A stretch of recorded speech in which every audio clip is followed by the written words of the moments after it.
Welcome to Cal's Corner Ministries. I'm Cal. This is real talk about real life through the lens of faith.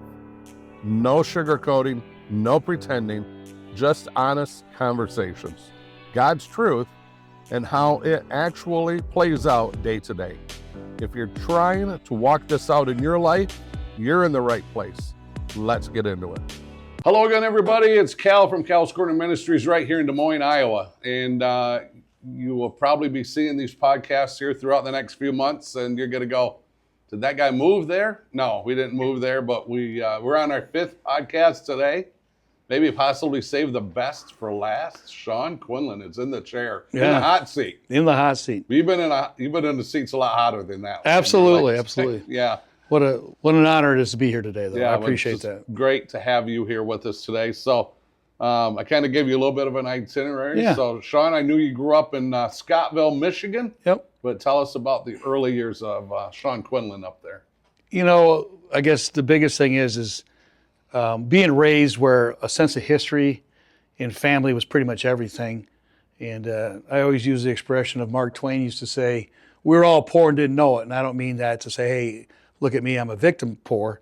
But everybody around us had the same thing. So there really was, you never knew you didn't have anything till you met a rich person, which we never actually did very often. But growing up in a big Irish family, 6 kids, I was the 5th of 6. And pretty much I grew up born in Grand Rapids, but obviously we migrated in Scottville, Michigan, being home, and that's when I really started to remember growing up. But having a sense of history and family history, it wasn't like we're going to sit down today and Dad and Mom were going to tell us about our lineage. It was just sort of part of our DNA growing up. Mm-hmm. And so there was always this real sense, and Phil will tell you, and most people will tell you, Sean was the sensitive one. I was a mama's boy. I'm just going to be honest with you, mama's boy.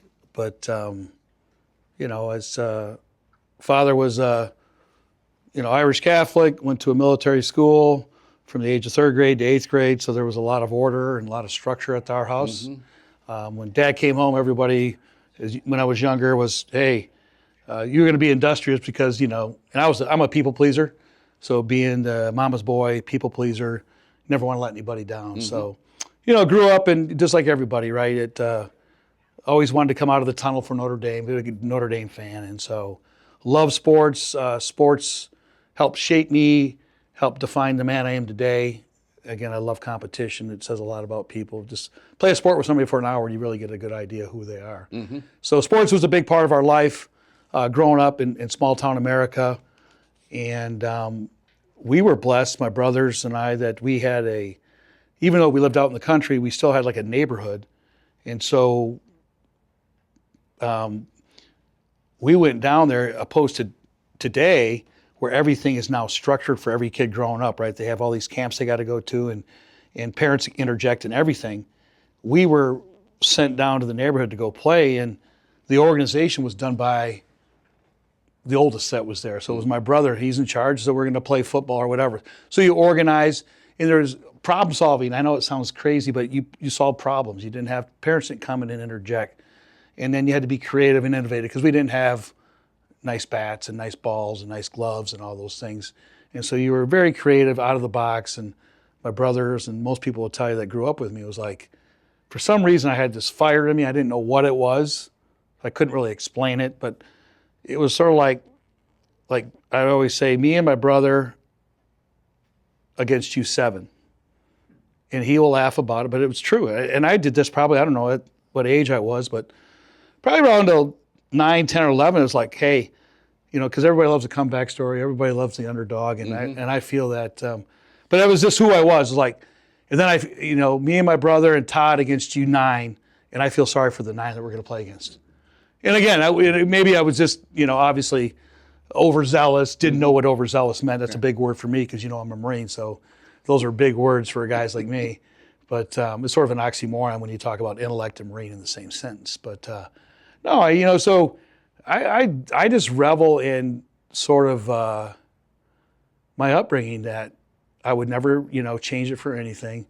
We loved the Tigers, and we listened to 162 games a year. Mm-hmm. And we would stay up even for the West Coast games and listen to those games. Started at 10:30, playing the Angels and Nolan Ryan and Frank Tanana. And, And so diehard Tigers fan and Notre Dame fans. And so loved Notre Dame, always wanted to go to Notre Dame. Obviously, my parents, one thing is that probably the gifts they gave us the most was they believed in us and they loved us. And there was nobody saying, hey, this is what you're going to do. You're going to go to college and you're going to be, like nowadays, everything's set up and structured for everybody. Yeah.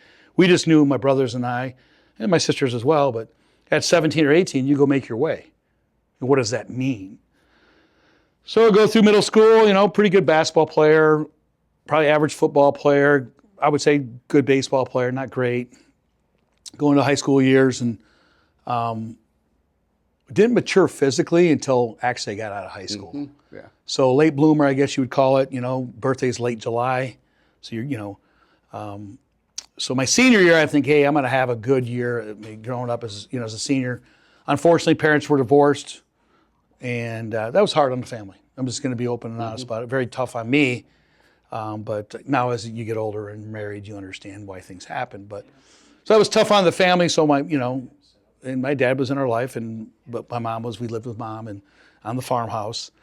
But anyways, in high school, my senior year, I'm like, okay, here's my year of actually going to be a good probably really good at basketball player, average 10, 12 points a game. Play football, be a wide receiver. I'd love to play quarterback, but not good enough to be a quarterback. And then in baseball, going to pitch, play shortstop. Hey, this is going to be a banner year. Yep. My brothers and I, we worked in the orchards, and obviously West Michigan being cherries and apples and stuff. So we worked for a farm, Right Way Farms, and we would go out there and for about 30 to 45 days, make some good money. And one night came back, and then I would play summer basketball at night because back in the day we didn't have AAU, and so you played summer game. Hey, we got Ravenna playing us. We got to play Hart and Selby. So we worked about a 10-hour day, played basketball, got home about 7 o'clock, very, very tired, exhausted.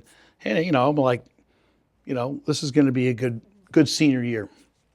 But I trust God, and God says if you say you got a plan, you want to make God laugh, you just tell him you got a plan. Well, that was my plan, and unfortunately, that I got a phone call from my buddy. Say, hey, let's go out. There's a pool party up the road. I'm like, I'm tired, guys. I got to work tomorrow. I said, just got done playing basketball. I'm exhausted. Work 10 hours and play basketball. I said, but peer pressure, succumb to peer pressure. Next thing you know, they picked me up in a Volkswagen, of all things. 6 of us in a Volkswagen. Oh, no. No. Yes. So then they always say accidents usually happen within a mile of your house or something like that. And not even a quarter mile from the house, the driver of the car that we were in pulled off the side road on US 10. Is it 10, Phil, or is it 31? 10 and 31. Pulled off on the side of the road, and we were just like, look, I thought in my mind, because I got knocked unconscious, I thought that he was just pulling off so he could park there and we just walk across the highway. It's just a 2-lane then. It's not the 4-lane or 5-lane it is today. And I guess when he pulled off, he saw a parking spot in the driveway, so he shot across and did like a U-turn. Well, we got hit by a car going 55 miles an hour, broadsided, 6 of us. So 5 out of the 6 shatter our pelvis. I shattered my pelvis in 16 places. I'm in skeletal traction for 56 days my senior year at high school. So I would go in, I think I'm 6'2", 170 pounds. I come out at 6'2", 129 pounds. So no football, no basketball. And I limped playing baseball. I got to play baseball. But the doctor's prognosis basically said, hey, parents didn't tell me this, told my brother, they knew it. Never going to walk right again. He'll probably have a limp the rest of his life, never play a contact sport, and maybe a mild game of golf, just with this type of injury. So that happened, my ball and socket, when I got hit, it got jammed all the way up and just broke the socket part. So then they had to put me in skeletal traction. That's where Phil comes in. To do that, they have to drill a hole through your shin, and then they hook a clamp up to it, and 80, 90 pounds pulling me this way with side traction pulling me this way because the ball got pushed up. They got to slowly pull it and turn it over 56 days. I don't know how many weeks that is, but we did the math, probably about 8 weeks. I'm in the hospital in skeletal traction. So basically, hey, there goes my dream of playing basketball senior year. So long story short, endure, makes it through that, and then it's like, what am I going to do now? Well, both my brothers were served in the Air Force. I said, hey, you know what? Always wanted to serve in the sort of the military. And you're from real small town America. Either there's a factory to go to college. I wasn't the college type. Again, GPA, if it wasn't for me, there wouldn't have been an upper half of my high school. was a 2.11 guy. And again, I wasn't ready and mature for college at that time. And so I said, well, I'm going to go in the Air Force. My oldest brother went in. My next brother went in. Hey, let's go do this. Submitted everything, and they came back and said, we won't take you. You're permanently medically rejected from any armed forces because we're not going to give you a waiver for your hip. Because of what took place, we can't have you there because you're a liability. If something happens, then the VA is going to pay X amount of dollars. So crushed my dreams. I'm 17 years old. What do you do? And got a lead on a job at 17 years old. I graduated high school. What am I going to do? I mean, work, can't go in the military. I'm not a college guy. And so we got a lead on a job. And this is sort of how God works throughout my life as I look back on my life. Trust him. But at the time, it didn't have the depth of spiritual maturity at the time, if that makes sense. Yep, absolutely. And as 17 years old. And so got a job in Liberal, Kansas on the railroad. So back then there was no cell phones, no credit cards, some cash. I think I got $100 cash and a 72 Catalina, which was my stepdad's car. He said, you can take that. And sort of a sidebar story, I'm outside of Wichita and I'm tired and I've been on the road for 15 hours. And back then you had the Atlas, there was no GPS or anything like that. And this is a diehard Irish fan, and pull in this rest area and sleep for the night. And the next day I'm going to get up and drive into Liberal, Kansas, which is another 4 hours away. Wake up in the morning, and right where I parked that night was this huge monument. It was the crash site of Knute Rockne, the great Notre Dame legendary coach. And you're a Notre Dame guy. And I'm a diehard Irish fan, and there I am. What are the chances? Yeah. I just knew that he'd plane had crashed at 43 years old that in some corn or some wheat field in Kansas. Who knows at 3 o'clock in the morning when I pull in and go to sleep because didn't have any money for a hotel or a credit card, and there I wake up. There's anyways that was sort of a sidebar, but magical moment. I've stopped there several times now when I go down to Oklahoma City. Every time I stop, anyways. So we get down to Liberal, Kansas. Work for a couple of years on the railroad. And just to let you know, we're laying track. So basically we're going into railroads that have been run down, Southern Pacific, and basically they go in there and they rebuild them. Pull the ties out, put new ties in, put the ballast in there. The machines pick up the rail, cross level them, and then they tamp you see the rock that's underneath the railroad and lift it up. And so I did that for a couple of years and said, hey, I don't want to do this the rest of my life. This is like, so make a decision. I'm going to come home. And it was a good job, good money. I mean, back then I was making probably $500 a week, and I had $800 cash a month to live on. They gave you a living expense. They just walked up and gave you eight $100 bills, and that's what you live on. And back then, in the 80s, early 80s, that's a lot of money. Plus, I was making good money, so just banking everything and living off my living expense. But it was a rough crowd.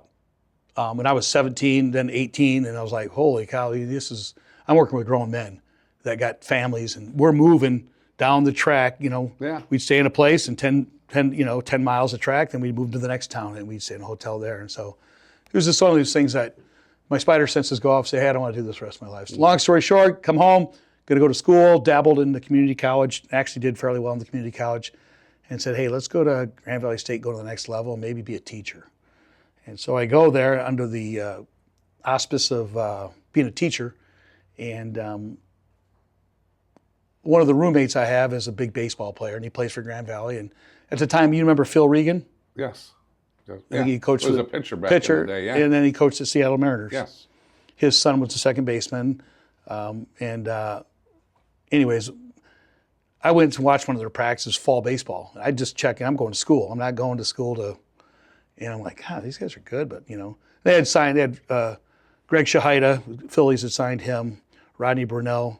The Yankees had signed him, Randy Spangler.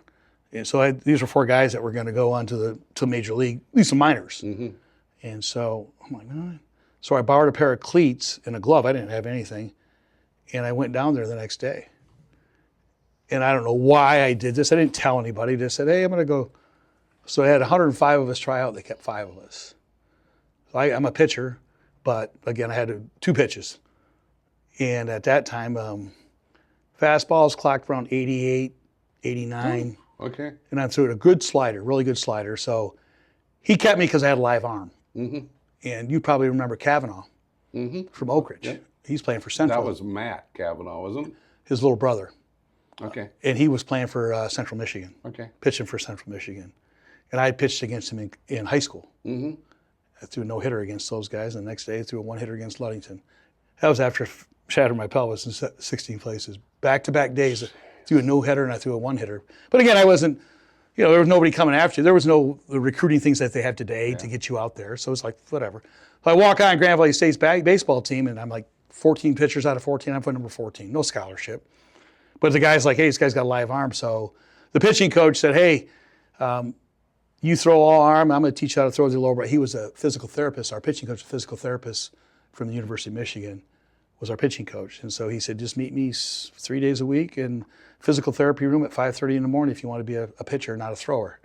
He just said, you're a thrower, not a pitcher. So all we did was work on mechanics in the mirrors. So you go in the physical therapy room, they got the mirrors, and we just worked on mechanics.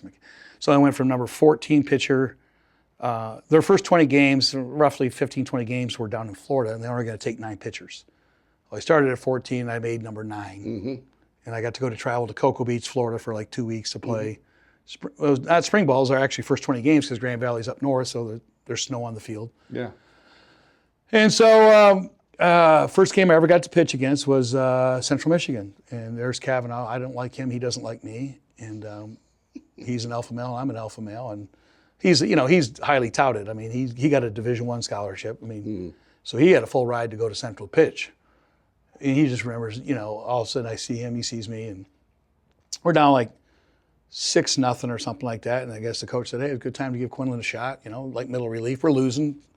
We're Division II, they're Division I. And I go in for 3 innings, shut everyone out for 3 innings, and all of a sudden, hey, you're going to start against Fair State. And then, anyways, I don't know what again, stats, I don't know what my stats were. But then we qualified for the national championships, regional national championships, the final 16 or something like that. And so we got selected. We were the only team selected from the north. Troy State, which is now Division I, out of Alabama, University of North Alabama, and Delta State University and Grand Valley State, we were in a region. So they only took the top, I think 7. I got to go. I didn't get to pitch, I was there, but so here we are. We got a shot at the final 16, we got a shot at whatever. And we were down at Delta State University. And that's where the super region was back in those days, back in the early 80s. And so we were down there, and we ended up not making it out of there. But again, had the opportunity. And so you say, well, what happens next? Had some shoulder problems the next year, and I was not going to class like I should, being irresponsible, and the things that young men on college campuses that aren't mature enough to academically to be ready for it.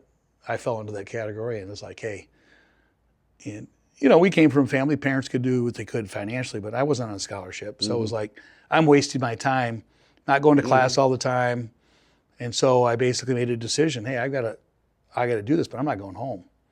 And again, this is how God works. Again, I don't know why, but hey, I walked into a Marine Corps recruiter's office in October, and I'm going to school at the same time. We were doing fall baseball and everything.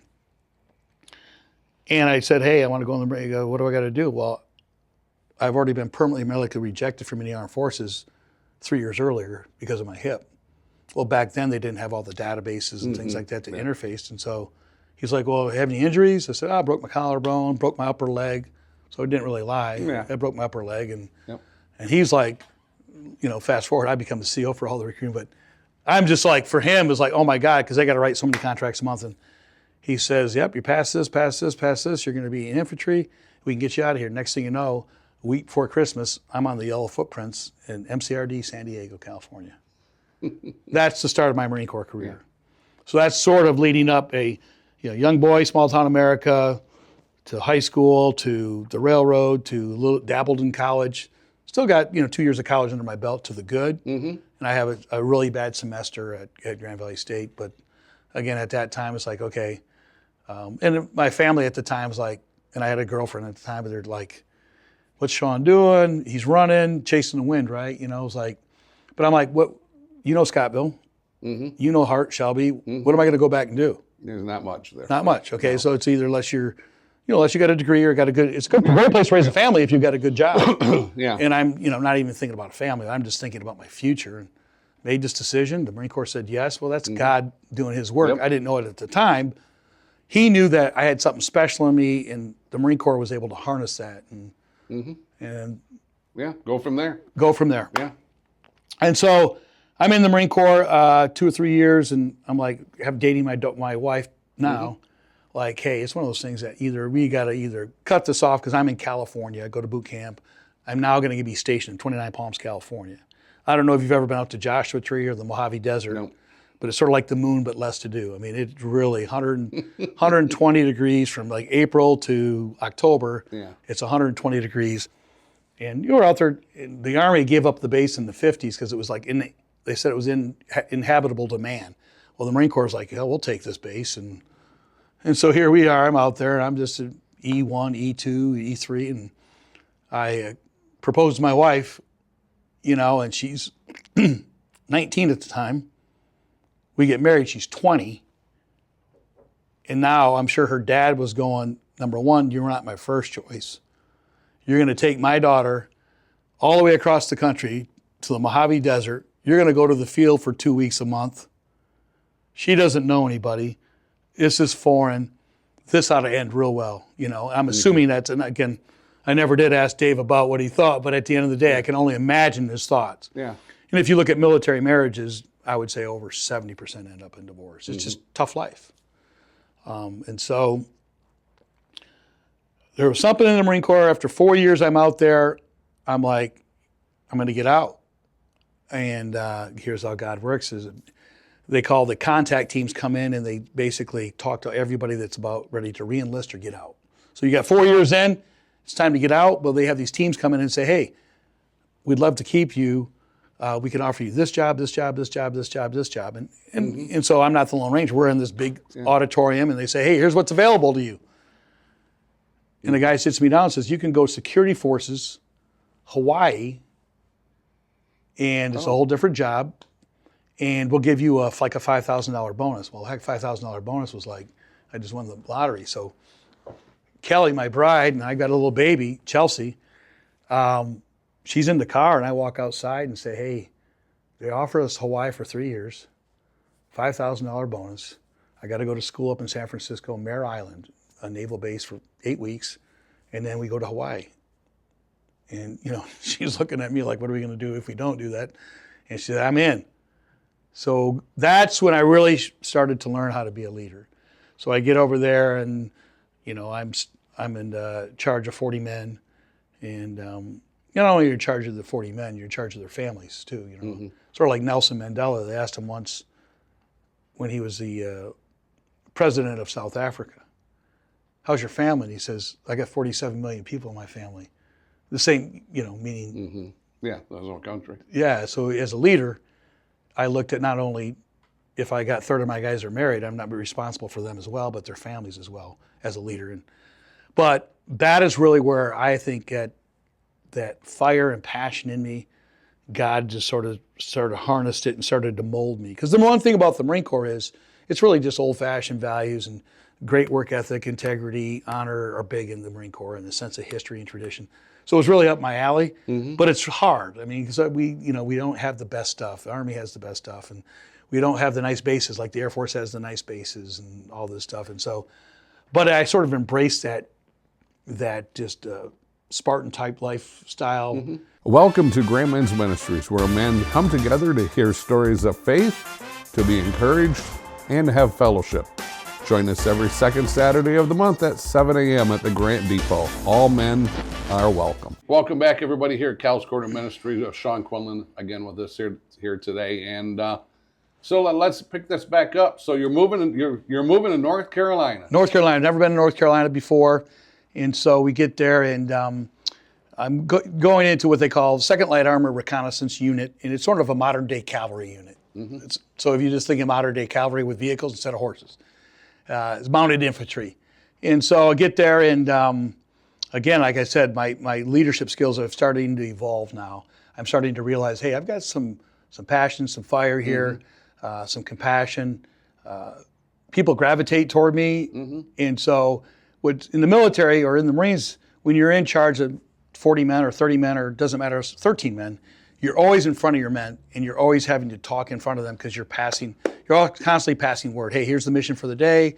Here's it. So every day you just get used to it. People say you're very comfortable talking to large groups and things like that. But for 20 some years, I was always in front of my men, from small groups to bigger groups. And so I started to enjoy, the responsibilities. And so 2 years into it, I always used to say, discipline is getting men to do what they don't want to do in order to achieve what they want to achieve. So let me give you a metaphor. I want to win on Friday, but I don't want to practice. And my whole thing about it was a people pleaser, but if I was going to do something, it was going to be top shelf. It's competitive nature in you. So you have a unit, a platoon of maybe 35 to 40 men. Yeah. I'm the platoon sergeant, and then I have an officer over me, but we didn't have any officers at the time, so I had a staff sergeant over me, and I was a sergeant. But our platoon was going to be better. That's just the way, and so there's a lot of things that are competitive in the Marine Corps. And so my staff sergeant at the time, one of the best tactical commanders I've ever been, learned a tremendous amount from him, said, you're going to go to these schools, and it's called Infantry Squad Leader School, and it'll really help you you're great, you have this natural ability to lead, but you need to get sharp on your field skills. This is what I do. And I'm like, I don't want to go because everybody fears the unknown, right? Everybody fears change, and it's going to be competitive. All Marine Corps schools are very competitive. There's always an honor man. There's always a leadership award winner. There's always, and everything you do is graded. But it's to make you better. And so I was really sort of reluctant to go, but I went. And it's changed my life because as a result of going to that school, by the grace of God, I happened to be the honor man and the leadership award winner. And then I got back. He says, you're going to go to infantry platoon sergeant school now, back to back. And I'm like, sort of already out of my element. I just got done. You're going back again. Meanwhile, I got my wife and 2 kids.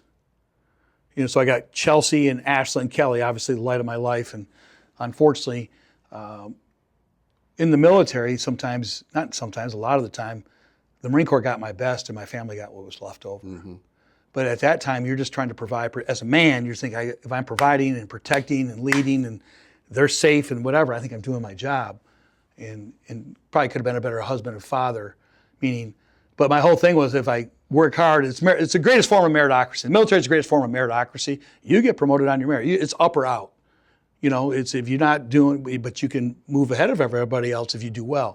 My thing was, hey, if I get a little bit more money, I'm living in 500 square feet of military housing, I'm moving to 750 square feet of housing, and I get promoted, I get to go to 1,000 square foot of housing type of thing. And so you're thinking of sort of Maslow's hierarchy of needs of so when I'm in these schools, I know if I can do well, and so I go to that next school, and as a result of that school, I graduated number 2 overall. Then I got the leadership award, foxhole award, what they called is, if you went to battle, who would you want in your foxhole? And it's voted on by your peers. And so my lieutenant colonel at the time was Lieutenant Colonel Ron Bailey. He came to my graduation, and he's in charge of 1,000 men. But one of his Marines is going to represent 2nd Marine Division as number 2 in the class, leadership award winner. And the school I went through before, I was humbly. Little sidebar, I don't know, maybe I think Phil will. My wife had the kids in the Catholic school, or we had the kids in the Catholic school. Now, I'm not making any money now. I don't know, you look up what a sergeant was making in 1992, 91, 93, 94, 95. What a sergeant was making, not much. We had military housing, cockroaches, and the walls were cracking, but my wife always made home. It was beautiful. Kelly's, and you guys have been to the house, so you already can tell just by meeting her. Greatest thing, obviously, she's the rock of the family. But we only had one vehicle. And so she had to have the vehicle. So I would bike, it was about 13 miles. I'd get up at 5 and bike to this school. 13 miles there, get there, run PT, go to class all day. Sometimes we're in the field for 2 weeks and training, and I'd bike back. So she could have the vehicle because there's no public transportation for Catholic schools. So there's a lot of sacrifice going on, but I didn't think anything of it. One of my study habits was I would, go over my notes, take notes like we all do in class and whatever. Now I'm focused on academics because this is part of my livelihood. And I remember those little, I don't know, they're called little dictaphone things where you can talk into it and had a little tape on a little tape recorder type thing. I had those little things, and I would just speak my notes into that. And then at night before I went to bed, I'd just put it in my ear and I'd just turn it on and fall asleep. Well, then when I would ride my bike to school, I would listen to all the notes. I take the test. I'm like, hey, this works. This is crazy concept. You take notes and study, and great things happen. So all of a sudden, next thing you know, I'm like, holy cow, And well, my colonel goes to the graduation, and he gets back. He says, I'm 33 or 32. He says, you're going to put an officer package in. I said, sir, I've looked at all the officer packages. There's no age waivers for the age to 28. There's no age waivers. I'm 32. And he says, I don't think you heard me. You're going to put an officer package in. I said, yes, sir. And so I get with the air officer, and part of the process is there's so much stuff you have to get, letters of recommendation and all these things. And all the things I didn't even tell you. When I was in Hawaii, I worked for my last year there, I worked for the Commander-in-Chief, Pacific Fleet. I got to drive him. I was his driver. And that's how I met Lou Holtz, and that's a whole nother story. But I did some really good work there, and all my evals from Hawaii, that's all incorporated into your package to become an officer. And it was called the Meritorious Commission Program. You had to have 2 years of college, and they select 6 that year. Marine Corps, I don't know how many people applied, but I'm over the age. So, and it says right in there, no age waivers in bold print. And so they sent my package up, great package. I thought it was a great package, but I know they're going to send it back. And just what I thought, they sent it back. And it said, great package, however, it says right here, no age waivers. So he sent it back to Camp Lejeune, North Carolina. Well, Ron Bailey, and I'll tell you about Ron Bailey, but he drove my package back to Quantico, Virginia from North Carolina. It's changed my life. And said, let the board say no. Let it go to the board. And let the board say no. Yep, the guy's too old or whatever.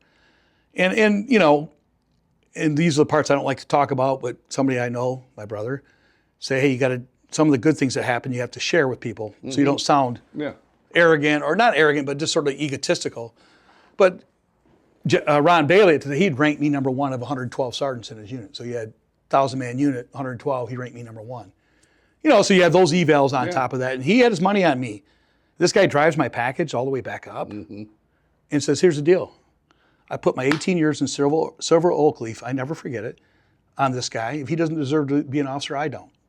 Let the board say no. Drops it off.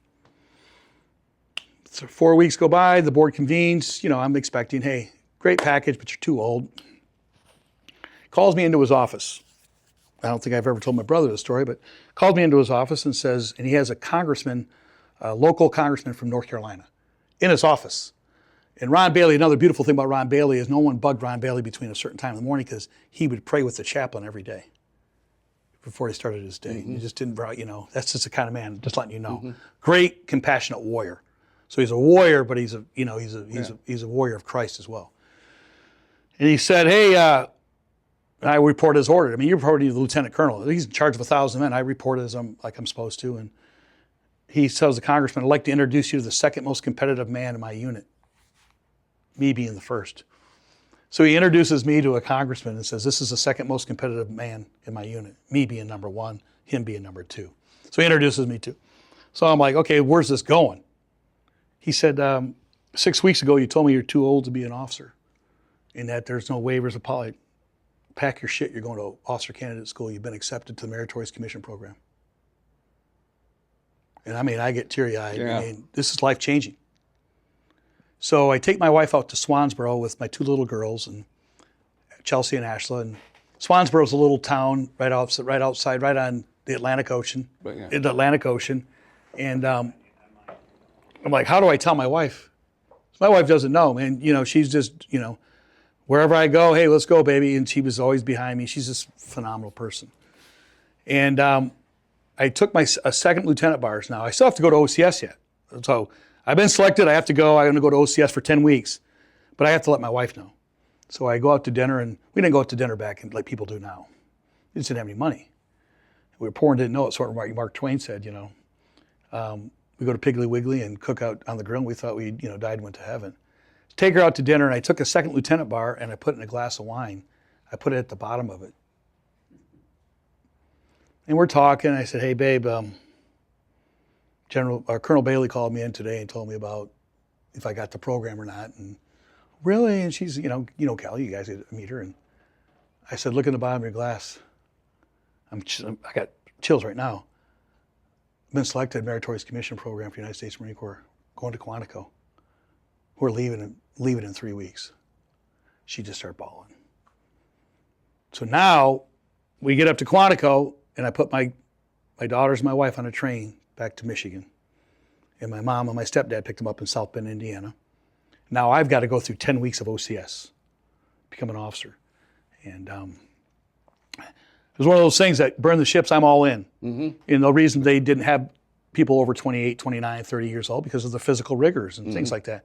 And I know I'm sort of the test pilot now because they hadn't had anybody over that age, supposedly. In 25 years, no one had been to OCS over the age, and they just haven't done it. And so I'm sort of maybe a test pilot or pioneer. Maybe we can get these older guys. I got 10 years in the Marine Corps in now as an enlisted Marine. Now I'm graduate, go to the basic school. The basic school is 6 months. We're the only service that does it. So for 6 months, you're graded on everything. And it's one of the most competitive schools we have. That's where they shape and develop you as a Marine Corps officer, and this is what it is to be a Marine Corps officer. But how you finish lineally out of 250 is how you get your job. Unless you're a pilot, guaranteed contract, or a lawyer, they rank you 1 through 250, that's how you get your job. And so how you finish, where you break out at, now they got people that look and say you're a good fit for X, Y, and Z. And what they do, 4 months into it, it's a 6-month school, they line you all up and you walk in and they go, and I didn't know where I was, and I was busting my butt, I was doing well, I knew, I was number 2 at the time. So I walk in and they tell me, hey, right now, look at the board, and you walk in, it's just like this, big board. Tank slots, infantry slots, logistics slots, all these slots are all open because I'm number 2, so I can just sort of pick. Now, the guaranteed contracts are just the pilots, maybe there's 10 pilots and some lawyers. Everybody else is battling so they can get what they want. I said, I want to be an infantry officer. And they're like, that's a great choice and you're a good leader, but you got to think down the road because you're older, and I know you want to be, I said, hey, I crossed a lot of bridges to get here. I want to be an infantry. So they put your name up there. Then 2 months later, you get to see where you finished. I finished number 2 out of the school. And there's Naval Academy grads and all these guys, and just very competitive. And I ended up, God willing, I finished number 2. And I got a Meritorious Commission. I finished number 2. I got to my infantry officers. That's a whole other school you got to go to, which is a school of sleep deprivation, food deprivation, and all those types of things that go with that. And but one of the big things you got out of that, if you finished in the top 3% or something, augmentation. Everybody's a reserve officer for the first 4 years in the Marine Corps. You're active duty, but you're a reserve officer. You apply for what they call augmentation. So after 4 years, you say, okay, you apply for augmentation, and basically based off of your second lieutenant, first lieutenant, how you did in those times, they make a decision whether to retain you. Even though I'm a commission, I don't think my brother even knows this, but it's called augmentation. Well, because I was in the top 3%, I got meritorious augmented. So now I'm set. Okay. I get to write my ticket. So get meritorious augmented out of that, go to infantry officer school. My first duty station is 29 Palms, California. I get orders, make it through infantry officers course. I get orders back to 29 Palms, the first base I went to as an enlisted private. So now I'm back at my old stomping grounds, but I'm a second lieutenant now. 11 days before Christmas? Well, that was boot camp. But the first time you went to California, right before Christmas. Right before Christmas. But now the first unit I went to, when I got graduated boot camp and went to my school, my first unit was 29 Palms, California as an enlisted Marine. Well, my first duty station as an officer now, I'm returning to 29 Palms, California, but in a different capacity. Yeah. In the same unit. Wow. So there's just a lot of cool things. Yeah. It's kind of as the big dog coming in now. Yeah. Yeah. So I'll tell you what, hey, we're going to continue this tomorrow with part 2 here at Cal's Corner Ministries. And stick around because we got more Sean Quinlan. I'll tell you what, he's amazing. And we're going to get more in depth tomorrow in some of the 3 deployments that you did. Yep. And some of the trauma you went through. And then it's also going to talk about family and faith also. So, and football. And football. Don't forget football. So, so stick around. We'll be back with part 2 here soon. And thanks for tuning in. Welcome to White Lake Men's Ministries, where men come together to hear stories of faith, to be encouraged, and to have fellowship. Join us every first Saturday of the month at 7 a.m. at Hanson Hill Waterfront Grill in downtown Whitehall. All men are welcome. Hello again, everyone, and welcome back to the final segment here with Sean Quinlan. And if you haven't figured it out by now, this guy is a leader. He's a leader of men, whether it's in combat or just being an everyday Marine or being a football coach. you're a leader, and you're one of the absolute best leaders I've ever met Well, I appreciate that, Cal. in my 66 years. So let's wrap up with this: spiritual leadership, and take it away. Okay. Again, spiritual leadership, and obviously, I think as men, at times we're spiritually immature, and I'm talking about myself. So this pertains to me. And when I was younger, I was a very, very achievement-oriented leader type thing. Like, this is what I've done. I got this. I get promoted if I do X, Y. And so everything was, I call it achievement-oriented. And that's a lot of society, right? Hey, look at this. I got this because I did this. I got this. And then I started to realize what significant oriented leadership is, which is really, to me, spiritual leadership, which is why we're put on this earth. So to your point, spiritual leadership is, as a Marine, I came for 20 some odd years. We trained young men, unfortunately, to do the unthinkable, in hoping that peace through strength, we would never have to go do things. And so you have weapons, and each one of those weapons has a specific task. And so when you do that for 20 some years and you get out and all the, to me, that's carnal warfare. I think what you're talking about is spiritual warfare. Because spiritual warfare, you have to have spiritual leadership. I came from a sort of a carnal warfare mindset of the enemy's there. This is what we use to go beat the enemy. Or if I'm coaching football, there's the opposing team. What is their center of gravity? How do I take it away? How do I attack their critical vulnerabilities and their weaknesses? When I started finally spiritually mature, I understood that the weapons that I was used to, I have to transition or transform myself and go, okay, here's God. He's the head coach. I want to get to the Hall of Fame. How do I get to the Hall of Fame? And I had to realize it wasn't about me. So I think when you talk about spiritual leadership, first thing you have to understand is it's not about you. It never has been about you. However, when you live in a very testosterone-filled society like I was in, coaching, being a Marine, that's all you're surrounded with, men that have, that are very competitive by nature. And you think it is about you until you get humbled, until you get brought to your knees, and then you realize that it's not about you. So when I talk about spiritual leader, first thing, again, from my perspective, do I know all? No.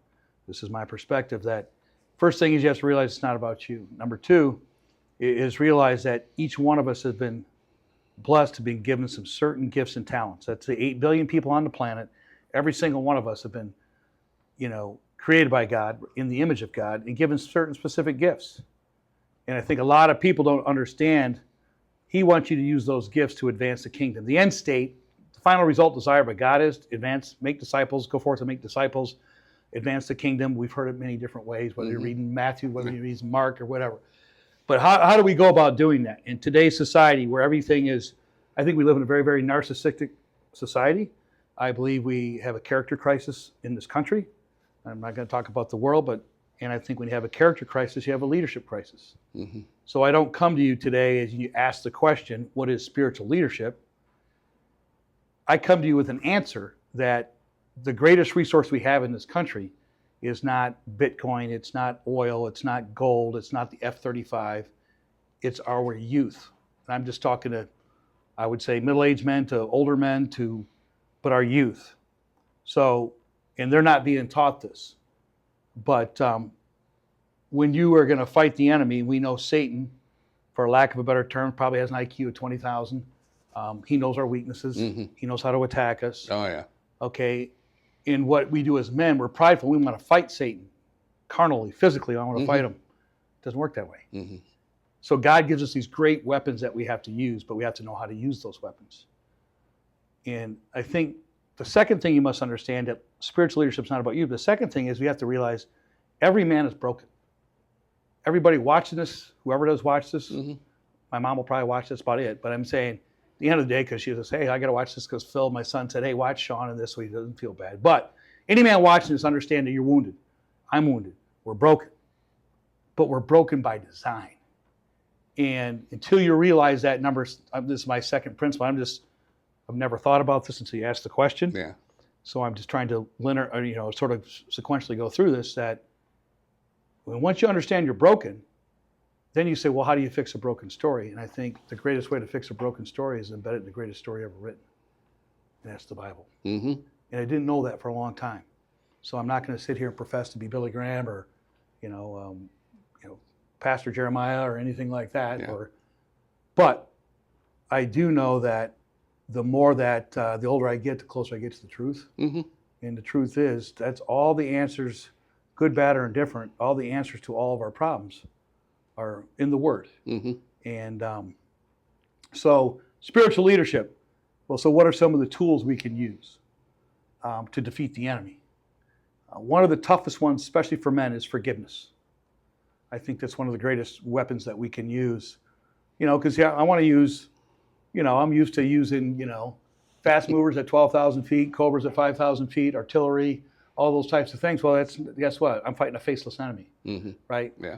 But for men out there, for women out there as well, forgiveness is very, very hard. And I'm not going to sit here and rattle off Scripture. In Scripture talks about God will forgive as much as we forgive. Mm-hmm. So if you want to harbor something and hold it in and say, I'll never forgive that blankety blank, or I'll never X this, and that. Bitter roots bear bitter fruit. And over time, you can't allow people or those to basically steal your joy. And we all know, we were just talking about it earlier yesterday, Cal, that we're in the fourth quarter of our life. Yeah, we are. And none of us getting out of this thing alive. Nope. Okay. So if you are willing to be spiritually mature and understand we're here to be significant oriented. And what do I mean by significant oriented? I mean that when we're long gone, this young man you had in the chair just before me, that the three of us, Christian men, maybe etch some things on his soul, that we etch some things on his soul as we opened up that chest cavity today. As you opened up his chest cavity and etched some things on that soul, that is significant oriented leadership, which means we're long gone. You've planted trees that you'll never see the shade under. Yes. You got grandkids that are going to grow up in things that we're not going to see in our physical sense. And so I look at spiritual leadership as, number one, it's not about you. Number two, understand you're broken. But the good news story is, no pun intended, the good news is that if we repent and turn away, right? Because we don't deserve God's grace, we don't deserve His mercy. But if we can repent and turn away and get on our knees and understand that, Jesus Christ is our Savior and that He took on all of our sin. Mm-hmm. And to all, besides the excruciating death on the cross, but all the sin He's taken on. And I think a lot of men get this wrong. And I think this is probably one of my biggest points about being a man. We're ashamed. We feel guilty about maybe things we've done in our past. Mm-hmm. We're not proud of. All of us in this room, unless we want to lie, have things we're not proud of, Mm-hmm. that we can't get back. But what I share with people that say, well, you don't know me, and God would never forgive if you knew what I did. I said, let me tell you something. You tell me you believe in Christ, and you tell me that He died excruciating death, and they go, yes, I do believe that. He took on our sin. So what you're telling me is that wasn't good enough for you, because you won't forgive yourself. So I see men in America, myself included at times, who am I to say that wasn't good enough? And if I truly accept Christ as my Savior, I should be able to ask for forgiveness, repent and turn away, and be able to get on my knees. And the Lord says you're forgiven and move forward. He doesn't want you going back. Because what do? We go watch game film. We go watch the game film, Mm-hmm. and we don't like that play when I was 25 years old or 30-year-old, or when I was 40 I did this, or I didn't do this, or I could have done this better. Behind you. So number one, first weapon is forgiveness. The second one is love. And I know a lot of people say, yeah, Marine talking about love, sort of an oxymoron, but love. And I think Devin had a nice point this morning about, no, I think it was Ryan. Ryan's saying is love. He said, one of the greatest things, takeaways from him, from Scripture, I think he told you was love. Mm-hmm. And, love comes in many forms, right? There's agape, there's philios, there's brotherly love, there's a love for the Father, there's love for God, there's erotica, love for a woman. But love, right? And that's one of the toughest things. Love your neighbor as yourself. Are you kidding me? Right?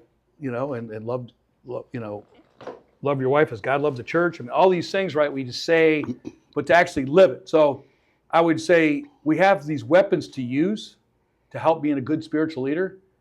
But if we're not going to model it, there's my four things about leadership. I call my 4 M's. And I think Christ did these 4 things, and I think it's very pertinent to the question you asked me. Number 1, we need to model what right is. We need to model for other young men, right, that are looking up to us. Let's be real, the 3 of us in this room, 4th quarter of our life, we're in what I call the sage, wisdom, king stage of our life. We used to be that young warrior, and we went through all these stages. Now we're in this sage, wisdom thing. But at the end of the day, now we have to model, set the example for what right is. And then we mess up, we own it, and we move on. The next thing is we got to be able to create an environment in Christ. Greatest leader ever walked the face of the earth. So, he's up here, okay? So we've got this standard. Our job is to model what right is, number 1. Number 2, we need to motivate others. And you've got a great ministry going there in Grant, and I go to those cross trainers here. But one thing I see is we need more youth, young men, all right? Because that's the future. It's not the same guys that go to Grant Ministries for 18 years. You're glad you got them, Mm-hmm. but I want to see new faces in chairs. And I know that sounds like, it's harder than you think, but I think that we have to foster an environment that's conducive for young men to want to come. And how do we do that? That's the $1 million question of how do we get that environment when you have 18 to 25-year-olds sitting at Grant Ministries once a month, listening to a speaker, then all of a sudden. The third thing is mentorship, right? You said throughout your life you've had people that influenced you Mm-hmm. and mentored you. Big brothers, your father, your grandfather. Well, that's another stage of being a spiritual leader, is not only us looking for a spiritual mentor. You guys got to meet one of my spiritual mentors yesterday, Chris Barr. Mm-hmm. And you probably could see why. Yeah. I got Don Newell sat in his chair, another one of my spiritual mentors. Well, then I'm supposed to be a spiritual mentor. Not at our age, we're supposed to be spiritual mentors.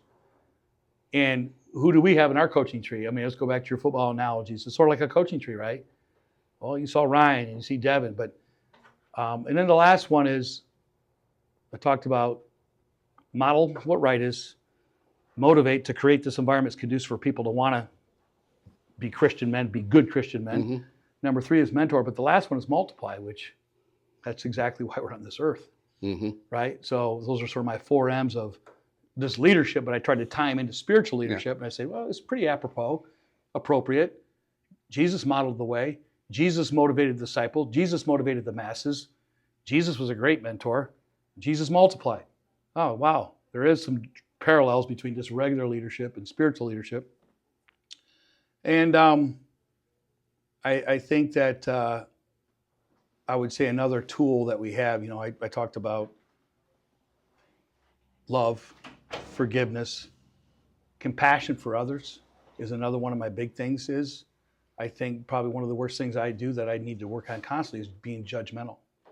And and I know we'll be judged as we judge. Mm-hmm. It's easy to do. I think we do that very often, and we just sort of flippantly do it. But again, being able to just the words have meaning. The tongue is powerful in Scripture. They talk about we've been able to tame lions, tame this, tame the sea. But one thing we haven't been able to tame is the tongue. Mm-hmm. And words matter. Yeah. And maybe be more intentional, engage my filter before I engage my mouth a little bit, and restraint, and be intentional about having compassion for others. And as we see the country, and again, I don't come to you today as a Democrat, Republican, Independent. I come to you humbly as a Christian man, trying to do the right thing. Don't deserve God's grace or mercy. But when I see things that I see in our country, and people say, well, then what do we do? What do we do? My answer is fix your peace, right? I mean, getting mad at the TV and lashing out using social media platforms is not the answer, okay? Mm-hmm. But if everybody sort of think about this, if we just fixed our peace, right? Our own peace. Just fix your own peace first, right? Make your bed. For us to simplify it, make your bed first, right? Then we can go out and clean the kitchen and clean whatever. Take care of your stuff. Once your stuff is in order, then you just influence those around you. Cicero, Phil and I thought he was a center fielder for the Yankees, but I guess he was a Greek philosopher, said, most people just care about the pebble in the shoe, which means his local. We don't care about D.C. I mean, we do. We sit there and go, oh, the president did this, the congressman. Really? Fix your local piece like you do. Mm-hmm. Get involved in your hey, Chamber of Commerce. Get involved in with the mayor. They have meetings every month. Get involved in the school board. Go to school board meetings. You're a citizen. You have input, because I think sometimes we just want to shout at the top of the roofs about, hey, I can't believe what they're doing in Washington. There's only 540, I call it the 545, 100 senators, 435 congressmen, 9 Supreme Court justices, and the president. So we got 545 people are going to dictate what 350 million people do when the real head coach is God. Yeah. Okay, quit putting these people on a pedestal. You don't think God has seen this movie? He's already seen this movie. This is just Sodom and Gomorrah times 1,000, Mm-hmm. right? Gotcha. And we all know how the movie ends. But in the interim, until that day does come, we need to fix our piece. Mm-hmm. And I think the measure of a man is what you do with what you have to serve others. Yeah. What am I doing with the gifts? And you're doing a beautiful job. My brother does a beautiful job. It's not about Cal Van Sinkle. No. It's not about Phil Quinlan. Okay, it's about what can I do to serve others, right? Because in the end, we don't own anything. You brothers, you guys were stewards of that land. If we really believe that we're Christians, you were stewards of that land. Mm-hmm. And when you die, so we're just stewards here. But we don't have enough Cal Van Singles and Phil Quinlans and Chris Bars and Larry Hunts and Don Newells and Devin King. But what we can do is, anytime that we interface with anybody, is to share, not scare, but share the word. And sometimes it's not being this evangelical preacher. Sometimes it's just by your example. Gotcha. So good deal. I know that was a long, verbose It's okay. answer for a short question. But there's a lot to that question. Right. So, spiritual That's leadership. not what are we having at McDonald's? That's Right. a deep, deep dive Right. into the soul. That's not, do I want the Big Mac or the quarter pounder? Right. Can I get a number 5? No, yeah. Can I get number? No. Right, That's a deep, deep dive. So I appreciate you listening to, like I said, absolutely. a long, verbose answer to a short question. It's a great answer, though. But it's, I just think there's a lot of facets to it, and we could take each one of those and talk 30 minutes on it. But for, consideration of time, I mean, that's maybe the best definition I can give off of my cuff of spiritual leadership and how important it is. Yep, love it. It's awesome. Well, guess what? I think we've come to the conclusion. I think this is 9 podcasts in roughly 36 hours. Love it. And we got a little 9-hour drive home now, back to Michigan, back to West Michigan. Thank you, everybody. Thanks to all of our speakers. God bless. We'll see you soon.